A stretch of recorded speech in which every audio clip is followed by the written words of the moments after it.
The Morristown Green, a central park echoing with the footfalls of Washington and his compatriots during the Revolutionary War, is not merely a serene escape, but a living testament to the town's pivotal role in shaping our nation. Morristown's history seamlessly intertwines with every individual who grew up there, creating a childhood rich in the echoes of the past and a vibrant spirit of community carried forward by each successive generation. These are their stories. This is Beyond the Green.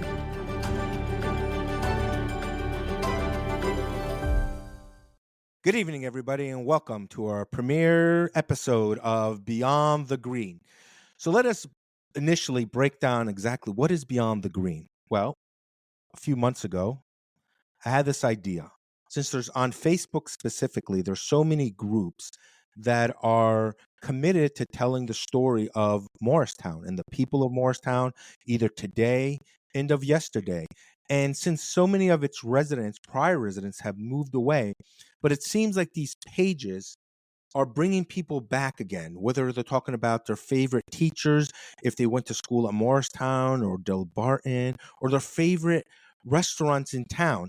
So what we decided to do is kind of bring those people all together, put them in one place, and have an open discussion about their memories in Morristown and how that curated their current lives. So without further ado, I'd like to introduce our first guest, Jim Berkman. He is a fellow Morristown High School alumni, class of '87. Thanks for coming, Jim. Thank you, Peter. Thank you, Terry. This is great. Grew up in Morristown, and even though I've moved a lot of different places since then, currently I live in Northern California and Silicon Valley.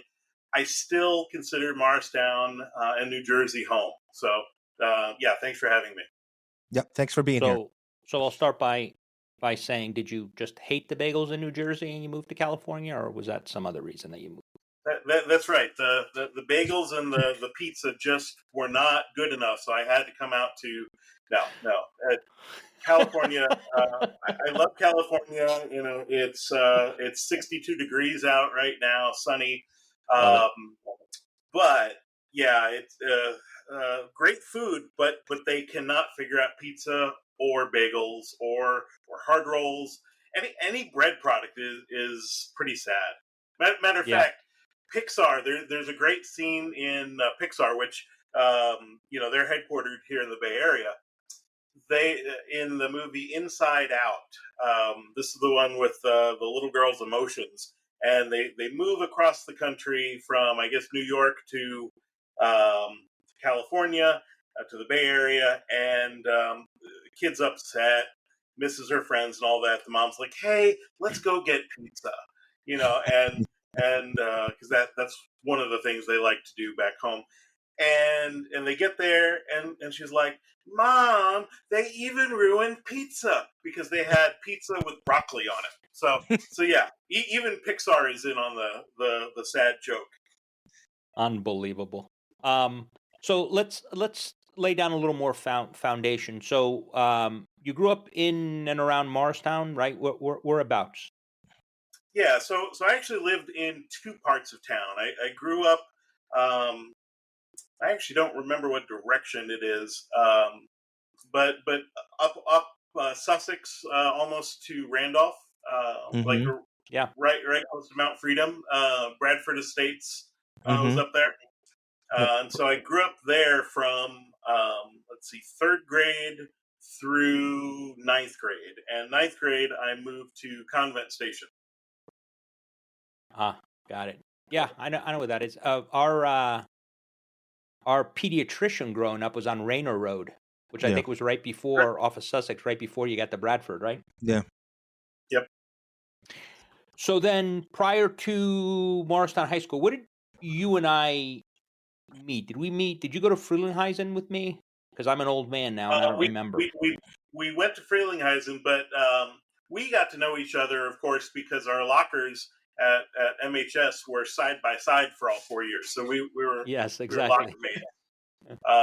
That's right. Yeah, we actually didn't have that many classes together, I don't think, but we filled in all the blanks in between. So yeah, exactly. It was excuse me. It was interesting. Now when I think about it in hindsight, I was telling Peter how when I talk to people now that have gone to different high schools around the country, it's amazing to me how large not only the overall population of Morristown High School was and still is, I assume, how big our graduating classes. I mean, I've spoken to people who went to school in Midwest that had like 70 people in the graduating class. But I think we talk about, as was mentioned in the beginning of the episode, we talk about kind of the upbringing and how that affected our lives. I think being exposed to a school of that size with that type of diversity, even though depending on which group you were a part of or which clique, it may have been more difficult than others, you realize in hindsight what kind of an upper hand it gave you, and then what relationships have been created. I mean, do you kind of see, I'm just curious, do you kind of see it the same way? Now also living as I do, I live in Arizona, living in a different state. And I know when people ask me, what do you miss about living in New Jersey? Aside from the food, one of the things I say is attitude, but I don't mean attitude the way most people say it. There's a candidness that you learn to appreciate after the fact, because you don't realize it growing up. I'm just curious what your perspective is on that for your life. Sure. A lot to unpack there. Growing up, so my family moved to town, I guess, in '77, and so it was about 5 years after. I was about 5 years after the famous riots from back in the day, and I think Morristown and the Morris school system, whatever the official name is, they really did a good job, because there still was a lot of race tension, in the early '70s, and they did a really good job, I think, of reacting and moving beyond that. It was that is one of the things that I miss about New Jersey and living there, is the diversity. And there's in the Bay Area where I live now, there's a ton of diversity, but it's very different. My wife, who's a native Californian, like, she was a little surprised as I'm describing the diversity, and she was like blown away that there were different flavors of white people. There's Italian and Irish and Greek and yada yada yada and Jewish and all of those in California have somehow been homogenized to you're just white. Now, if you're Asian here, there's every flavor of Asian community here in the Bay Area. Amazing food, but yeah, there's pretty much just white when you're a white person here. The other thing, another thing I realized was just how good the ocean and the beaches, or the shore as we called it, was. We, the Beach Boys, California Girl, all of that, the beach culture. It's cold as hell. The Pacific Ocean is freezing. You don't want to get in, like maybe at the height of the warmest day in the summer, maybe you would, but like, you need a wetsuit almost any time, and a lot of times you need a dry suit. I didn't even know there were things called dry suits, because it's literally that cold. Oh, man. That's why. This is Buddy. Buddy. Love it. Jim, that's the reason why Fonzie wore his leather jacket when he jumped the shark at the Santa Monica Pier. Absolutely. That's right. That's right. Yeah, Um, yeah, but yeah, and just to your other point, Terry, the diversity, or the attitude, the directness is something, that's something I think I struggle with, in business and such relationships, because it's not that I don't care. I want to cut through the BS. I don't have time for the BS. It's like, okay, if there's a problem, let's get it on the table. Let's figure it out. Let's move on, and be done with it. Not go around and be super cryptic. Like, I don't want any of that. I just like, if there's an issue, let's get it on the table and deal with it. yeah. The other dynamic that I'm curious about, and again, we talk about it, um, just well, certainly when you're from New Jersey, but when you're from Morristown, it has a bigger effect. Is the same thing that we talk about on the other podcast. Baklava and Banter, by the way, shameless promotion. If you haven't heard it, it's on YouTube. We talk about Greeks running into other Greeks. You run into somebody, initially you can't really tell. Something is said, and then somebody inevitably asks the question, "Are you Greek?" And you go, "Yeah." "Do you speak Greek?" "Yeah." And then the world opens up. You become, the Hawaiians talk about being part of the Ohana, part of the family, somebody you've never met before. It's like you've known them for 30 years. I feel the same way now, living outside of New Jersey. When I meet somebody, I was talking to a Gartner analyst yesterday, and we're talking about where are you from? He lived in North Carolina. And I said, before we were waiting for some other people to join the call, and they said, "Where are you?" I said, "I live in Tucson, Arizona." I said, "But if you can't tell from my accent, from the East Coast." He goes, "Oh yeah, I could tell." He goes, "Whereabouts?" I go, I grew up outside of New York City in northern New Jersey." He goes, "Whereabouts?" And you go, I grew up in Morristown. He goes, "Oh, I was in Hillsdale." Nice. Right? Or no, I'm sorry, not Hillsdale, Hillsborough, outside of Princeton. And so Mhm. that started a conversation where he worked for AT&T. He worked for Bell Labs in Homedale. And before we even chatted, first time I had spoken to this analyst, I think we wasted, and you only get half an hour slots initially, I think we wasted 15 minutes just comparing notes. And then to make it even funnier, his daughter lives here, probably 5 miles north of me.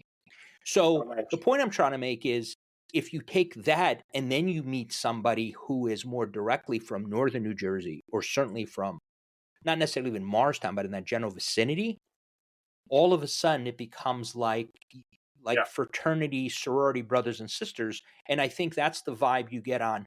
I don't spend a lot of time on Facebook, but when I do go in there and I see some of these groups that have been set up, 30 years could have gone by. Or the last reunion I went to, what was it, 30 years, I think, that we went, Jim? And you Yeah. meet people that you may not have spoken to at all when we were in high school for various reasons, who are like, "Hey, where you been?" Yeah. Have you ever had that same situation living outside of New Jersey, to run into somebody in Northern California and you're talking and you go, "Oh man, your dad worked for AT&T? I had somebody working for AT&T," one of those. Right. Yeah, yeah, absolutely. There's definitely an extra level of camaraderie, uh, there for people in the club. Um, the ones who know that it's Taylor ham, not pork roll.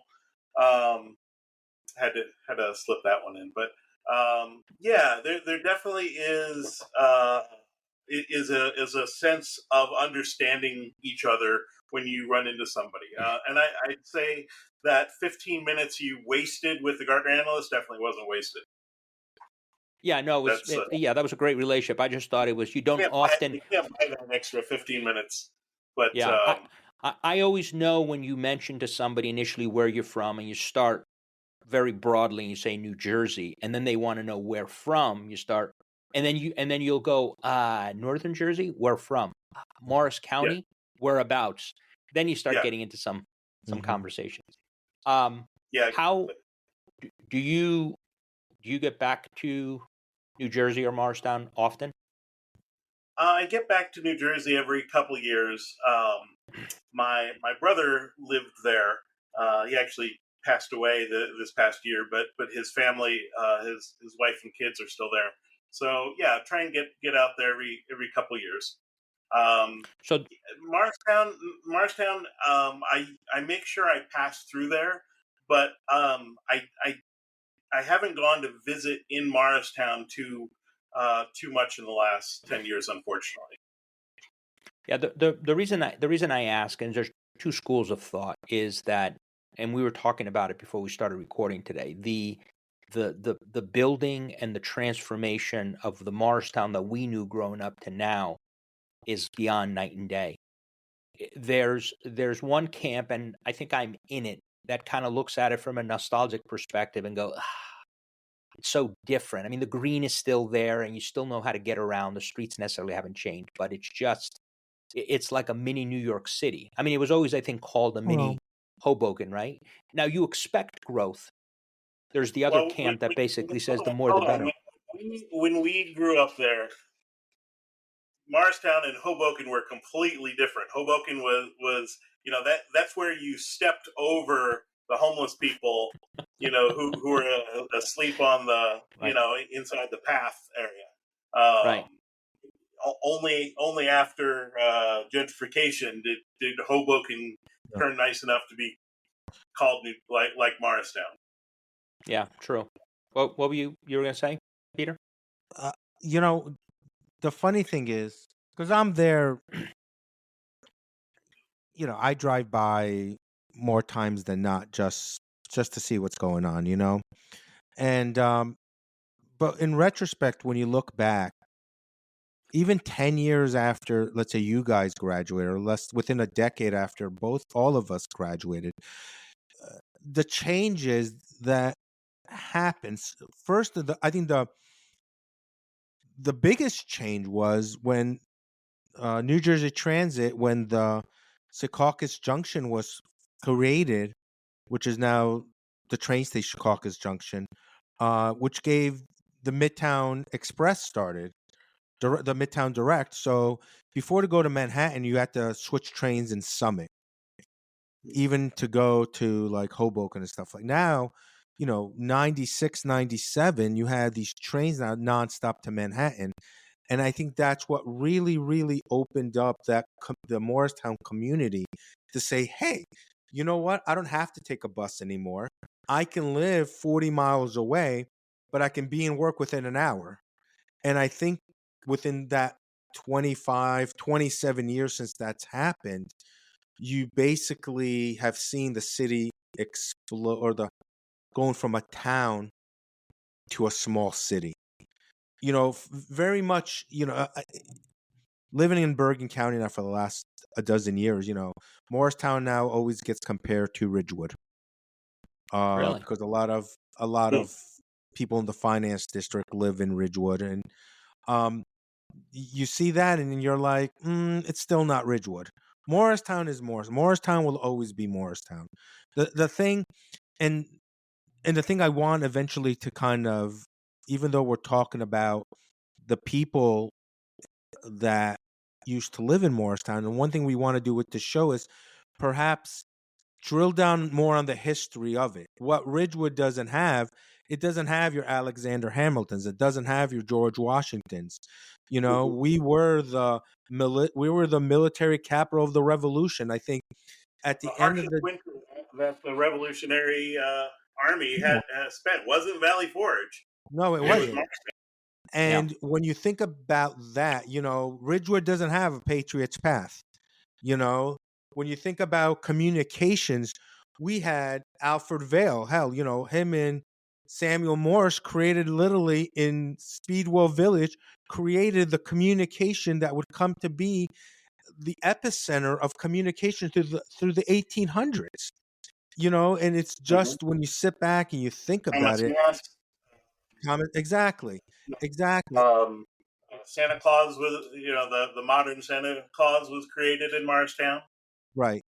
And when you think about things like this, like I always say, we always take things that are in our backyard for granted. Like, the Statue of Liberty and all that.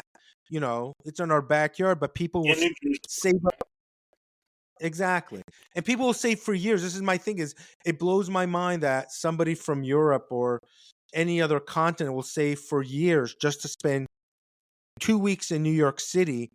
And here it is in our backyard, and we totally take it for granted. And I think for a lot of us, we took that history for granted, and it's, for me, I remember the days when in Morristown, the municipality was in the Vale Mansion there, and then eventually a few years ago, they moved over to across the street where King's is, to a building that is somewhat reminiscent of the Independence Hall. And I think that is well deserved to kind of preserve the history that we are, in no small terms, are part of. Those people who came before us and those who are going to come after us. We've got this common thread of living in Morristown and being able to be part of that.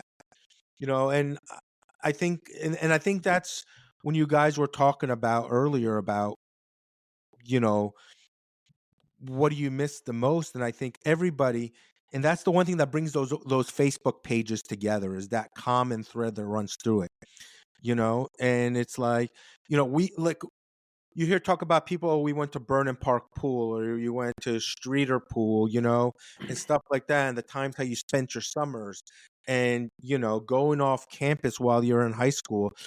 God, like, all of our photos should be hanging in Suvio's right now, because my God, like, we kept that place alive for generations to come. And I don't agree with Dave Partnoy, who kind of poo-pooed it. Screw you, Dave. That's what I have to say. Suvio's is Suvio's, and it's good pizza. Yeah. Well, Yeah. I digress. One of the things I see on Facebook, because Facebook, just to throw this in, Facebook was very important for reconnecting, because I moved away actually 2 weeks after graduation. Mhm. I won't get into that, but our 20th anniversary was right after Facebook kind of got opened up to old people, before it was just for Okay. college kids. And Okay, I see so what you're the saying. Yeah. 20th anniversary saw people that I hadn't seen literally in 20 years, and we connected on Facebook right afterwards. And so I'm connected with probably 500 or 600 people from Morristown, um, and Suvio's. Getting back to that rabbit trail, the uh, whenever I see anybody who has left the area and is back in Morristown visiting, they're like, oh, stop by Suvio. There'll be a picture of Suvio's or the slice, or just mention of it. And absolutely, everybody who returns for a visit stops at Suvio's. Yeah. Yeah, it's the thing that obviously you don't realize. I remember at one point realizing when I moved out of New Jersey, lived up outside of Boston for a while, then lived in Rhode Island and then Arizona. I started calling it, didn't realize growing up in the bubble, because when you leave the bubble, and then the things that kind of annoy me now, like one of the things about, I love Tucson, to your point about Northern California. Yeah, it can get to be over 100 degrees and so forth. But as much as people want to joke about the dry heat, no humidity, when you come from a state where because of humidity, it'll exceed the temperature of even Tucson sometimes, you appreciate not having humidity at least. But the point I'm trying to make is, you've got Morristown, Madison, Chatham, and you go anywhere in New Jersey. It's all a series of villages that Mhm. became towns and small cities. And so the joke I made one time, so living in Tucson or Arizona in general, even in Phoenix, you don't really have centers of town. You have the downtown, the city, and then you have strip malls, right? And so the town north of me has a sign when you go by it. It says, welcome to, it's actually Oro Valley, I believe. It says, welcome to Oro Valley, founded in 1974. Mhm. And I remember telling somebody, 1974. Where we grew up, towns are founded in 1674, right? Yeah. But one of the things I wanted to, and then the other thing that, of course, bothers me is, and again, it's become stereotypical. People, oh, you're from Jersey, that sort of thing. And I always like to say, did you actually leave the airport? Which now, if you haven't been, Jim, to the new Terminal A in Newark, Mhm. fantastic. That's a whole different show. But it's like Nice. you're in a European terminal. So that's even no longer, and they're still continuing to work on it. But the point I'm trying to make is so once I kind of realized that and really dug into the history, there's actually a book. You could probably find it in reference if you go to Morristown Library. You could probably find it online. I have a signed copy. It's called Morristown's Forgotten Past, The Gilded Age. And the authors, it's a father-son, is John W. Ray and John W. Ray Jr., and basically it talks about, I have a copy of it right here, the story of a New York town once a society center for the nation's millionaires, 1890 to 1929. Those same people that had mansions on the water in Newport, Rhode Island, Yeah. guess where they were? Because they worked in New York City, and they had their own Pullman car, which is the line that runs all the way through behind, Rods and Madison Hotel, and they built their other estates right in front of the rail line. Yeah. And it was back in the day when you only had, you had several hundred millionaires, where there was actually a registry. And if you go through that book and you read through some of that stuff, it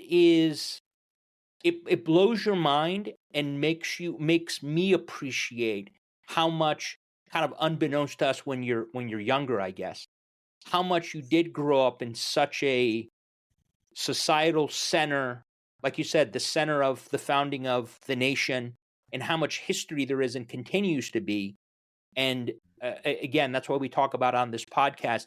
We'd love to get, historians and others from, Acorn Hall and so forth to talk about this, because I really think it needs to be talked about more. Maybe not everybody appreciates it, but it isn't just another town in another state, a stereotypical state that's like, oh, you talk like this, or you argue about some pork roll thing. There's a lot behind that. Yeah. And I think for us, Jim, we for the two of us, we kind of look at things at a little bit different lens, because our parents immigrated to this country, and they moved to Morristown. They lived on Phoenix Avenue, right across from, where Colonial Liquors was there on Early Street and Washington Street there. And, for me, like, my brother was born abroad, but in my family, I'm first generation American. I'm literally the first one born in this country. And the funny thing about that is I was born on Flags Day. And every year for my birthday, they put the flags around the green. And every time I'd go around, I'd ask my mother, why are the flags on? She'd tell me, because it was my birthday. Nice. So there was a sense of Americana there that, that I think, me personally, I value that. This growing up kind of embodied that American dream in a way, I don't want to, I can go on this for hours, but I'm not going to, but that's why I just think, like, our dreams we kind of had that immigrant American dream mentality growing up. There's a friend of mine. I'm gonna should I name drop here? I'm gonna say it. There's a guy I went to high school with. His name is Sean Delbini, one of the biggest Jets fans you're ever gonna meet. Okay, he just posted something on Facebook. He was somewhere. He went and he got all this memorabilia to the Jets. Loves the Jets, and and I love his enthusiasm. I remember I was in high school. You remember the old Baskin Robbins across from Fitzgerald's there? Sure. You know what I'm talking about? Right past the Hart Street there. Yeah. I remember him saying, "Oh, I work there. You should come work." And I'm like, I can't. Like, my mother wouldn't. My mother's mentality was this. It's not that I didn't want to go work there. My mother said, "We didn't come to this country for you to work. We came here for you to be educated, so that you can have more than we could have." And that's kind of like, people will say, like, well, may consider us spoiled. We weren't spoiled by no means because we weren't rich. We were just, growing up. It wasn't until the late 80s, early 90s when my mother started her own business. We were lower middle class at best, and it for us was like, it kind of motivated us seeing people have things that we were eventually going to be at the upper echelons and work hard to get what everything else got in life. So it's just a different perspective that at least I look life through and growing up in Morristown, and how I'm grateful to have that diversity. I'm grateful to have people that, unbeknownst to them, motivated me. I had somebody tell me once. Now remember, we grew up bilingual.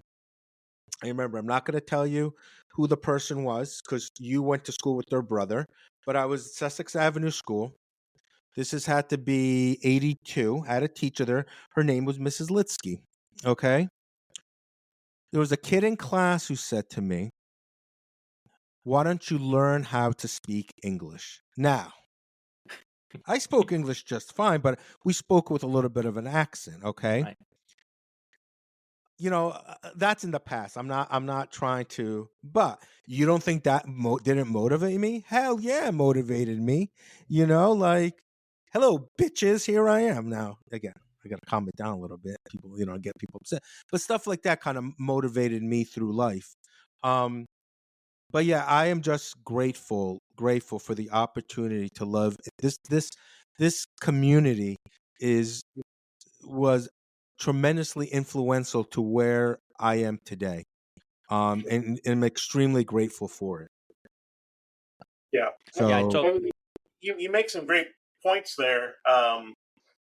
The Federalist Papers, written by Alexander Hamilton. And I went to Alexander Hamilton grade school. They didn't teach us a lot of the actual history, strangely enough, but it was Federalist Papers were written in Morristown, most of them, and we're in the shadow almost of the Statue of Liberty, and so for me, immigration just like I personally am dumbfounded by the current anti-immigration stuff, because that's what makes this country great. We are a melting pot, and you need more than one ingredient to have a melting pot. I grew up, with friends who were Greek and Puerto Rican, and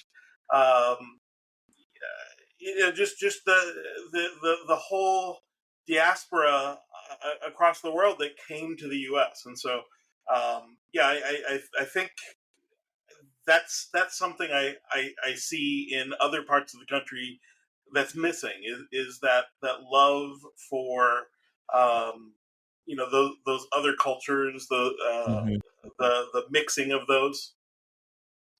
What do you think? One of the things that's happened over the years, and you kind of pick some as you talk to people, you look on Facebook. There's a lot of people we went to school with that grew up in and around Morristown as we did, that have moved away in some cases, not necessarily because of jobs or other reasons, but because it's just become more expensive and so forth.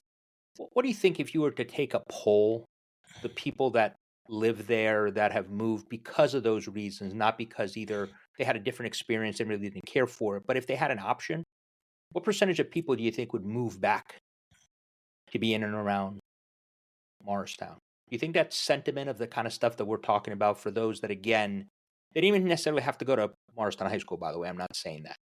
But do you think there is a wider group of people than even we see that would say they feel exactly the same way? If given the choice, we'd move back, because even though the town has changed in not necessarily, good or bad, but has changed, that there is still kind of that vibe. And when you've grown up there, you take it more. It becomes more of your town. I mean, that's, if you listen to Bruce Springsteen when he wrote that song, he wrote it with everybody in mind. You listen to that song and it could be Morristown he's talking about. Do you think there'd be the same vibe or the same sentiment? I think a lot of people would. Um, it's unfortunately, yeah, it's not the cost that's keeping me away. It's the snow. you Well, know, yeah, that too. I guess I should have and, included that. and Exactly. I'm target companion, and Silicon Valley is the heart of startup culture. But Yeah, yeah, it's funny though when my wife and I talk about would we ever want to move someplace else. The list of places where, well, first of all, the list of places has gotten a lot shorter over the last 10 years, shall we say. yeah. Um, but Morristown is definitely one of the places I would consider moving back to. Well, Jim, I just want to let you know it was 55 degrees here today. Okay. So our winters are become very mild. So, but I think another thing is I think a lot of people would, but I think the even though the weather is an aspect of it, at the end of the day, when you really drill down on it, it's the state taxes. And I Oh, think for a lot of people, property I think taxes. that's the biggest reason why New Jersey in the last 3-4 years has become one of the top three states that they lose. The net loss is higher than the net gain in population, Sure. because people moving to Florida or Texas or any other state that has zero income tax, and lower property taxes. I think that's what really drives it. But if you take that aspect away from it and you take the weather Yeah. out of it as well, I think 70% of the people would definitely move back if they could. I honestly believe that they would. This state has so much to offer, and I was at Newark Airport. This is a few years ago, and I was at the gate, and I hear this guy come down. He's on the phone. He's like, and he had to go. I think he had to go out to Murray Hill, out onto 78 there, where Nokia Bell Labs is. And I hear him talking. He's like, "Hey, I'm in Jersey," and I think he goes, "I gotta tell you something." And I think I was going to flying to Orange County, and tells this guy on the other end of the phone. He goes, "I gotta tell you something. I drove out west. This is a beautiful state." And I'm like, "You don't say, really?" You either people who Yeah, exactly. People just don't understand. What people don't also understand is outside of Kentucky, New Jersey has the second highest volume of horses in the United States. Yeah. We have a lot of fun.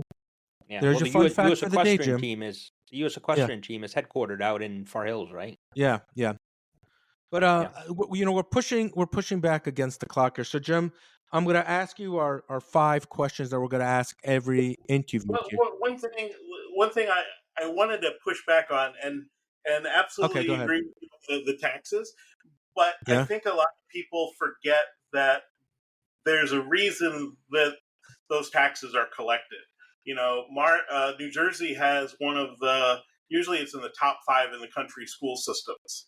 Um, Well, actually, uh, Jim, it's number 2 right now behind okay, Massachusetts. yeah, I mean it's gone Um, up and down, but yeah, yeah.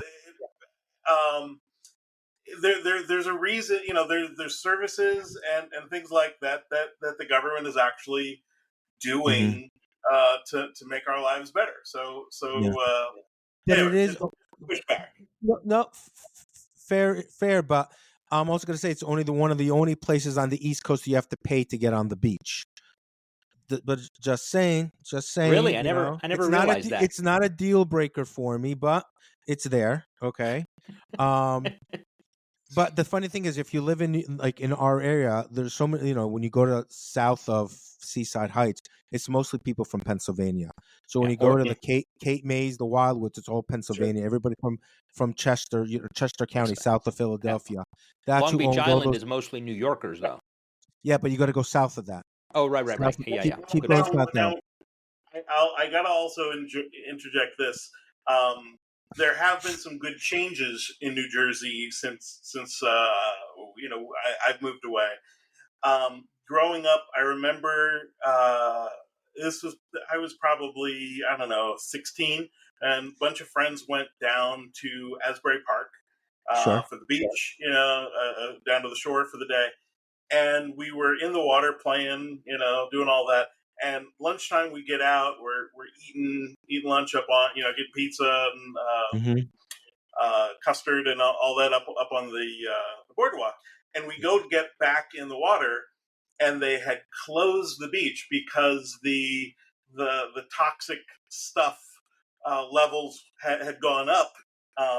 You can't tell me that those levels just suddenly spiked while we were out No. having lunch. It was so there's been a lot of good cleanup and stuff like that. So And as a proud New Jerseyan, Jim, I'm gonna blame Staten Island for that.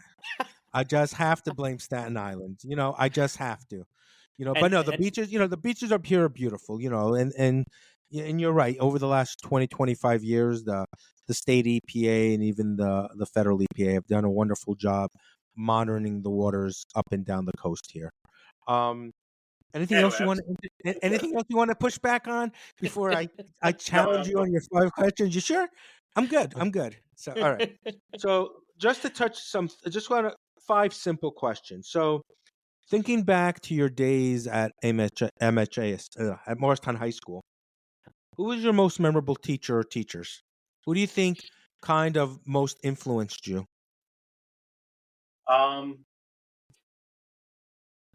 I mean, we had so many amazing teachers. Mm-hmm. One that comes to mind was Mr. Beaver. Mm-hmm. Oh yeah, You remember world him? history. Very, very, very big guy. He was He was the Bob Ross. He was the Bob Ross of MHA.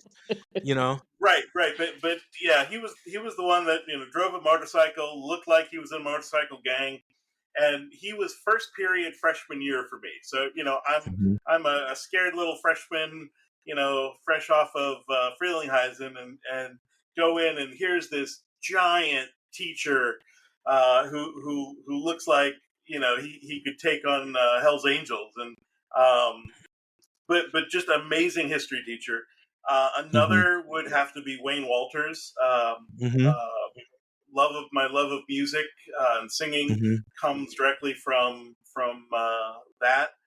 Um, we had so many amazing teachers. It's really it's hard to narrow it down, but those are 2 that come to mind. Great. Um, so outside of Suvio's, when you were around town, what was your most favorite place to eat at? Uh, this wasn't the favorite, but I do remember back then when we would say, "Hey, let's go get Mexican." Yeah. What we meant was, "Let's go to Taco Maker," which was a step down from Taco Bell because they also served hamburgers and French fries. That was the closest authentic Mexican. And Terry, you're in Arizona. I spent 8 years in Arizona, and I- here in California, we get amazing it- Mexican food. and it Um, shocks me that there's a Taco Bell here. I remember that was the first thing thinking when I came to Tucson is why yeah, do you need a yeah. Taco Bell? But to Yeah. each his own. Well, my dad would have being the AT&T career guy would have made a joke about the Mexican phone company. But let's see. So I remember we would celebrate birthday meals and all that at the library. There was a library, and the Wow. library's second edition after it burned down and rebuilt. Yeah. Um, Rod's for brunch was always amazing. Mhm. Um, uh, Lackawanna Diner, Madison Diner. Those are some of the places that definitely come to mind. The Nautilus.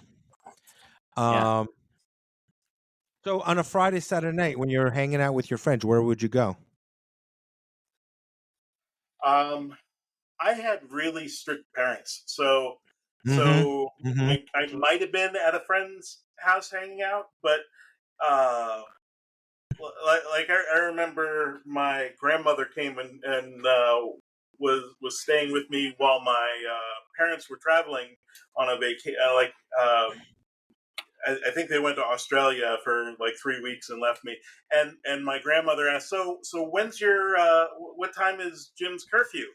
And my mom looked at her and said, "Where is he going? What do you mean curfew? Right?" Um, so I probably just at a friend's house, or maybe a diner. Gotcha. Okay. So you're going to the movies, Triple X or Community Theater? So back in the day, it was Morris County Mall. That's where I saw Star Ah, Wars. yes, Yeah, theaters 1 and 2 there. yeah. Yeah. That was one of the bigger shocks when I went back and drove around and was like, "What the heck happened to this?" This was. Sorry, I'm throwing things at my cat who's making racket at the door. That like it was Bradley's and all those Yep. stores, and then Yep. it was Walmart and just it was like a dentist's office. It's weird. I don't even know what Yeah. it turned into. But Yeah. So it there's the wasn't Walmart. The Walmart's still there. They put a Home Goods in there now. But the okay. biggest changes are when you go down East Hanover, going towards Morris Plains. Yeah, They built a huge um, Menon. The Menon Company is gone. The rink yeah. is still there. They put townhouses and condos and a whole shopping center there. And across the Oh, street is the brand new ShopRite right there with some other okay. stores. That's the biggest change there. Like back in the day, I remember driving toward Morris Plains on Hanover. You would pass the Tetley plant, and you can smell the tea there. And that for years now has been apartment buildings now. Yeah. And Yeah. my last question is, what's the biggest thing that you miss about Morristown? Um, I gotta say, I really miss the food. Pizza. I'm a pizza snob. Um, cannot get decent pizza out in California. I've tried. Like anytime you meet somebody from the East Coast, or especially New Jersey, New York area, that's a conversation you're going to have. Is like, hey, have you found any good pizza out here? Um, so there's that, but also it's the culture of the diners and the little mom and pop places, um, and then I guess the bigger thing would be just relationships. There are people. It's funny. I've become friends with a lot of people that I went to school with that I wasn't friends with back then. Um, there's one guy, I won't say his name. But yeah, I remember at Frelinghuysen he would beat me up occasionally, and I feel like we're friends on on Facebook, and he's a photographer now, so that probably will give it away a little bit. Is he on the But East Coast? yeah, he's still in the area. Oh, Um, really? yeah, Oh, yeah. you need So me to so if visit you need anybody? a good photographer, let me know. I can amazing headshots, good corporate stuff.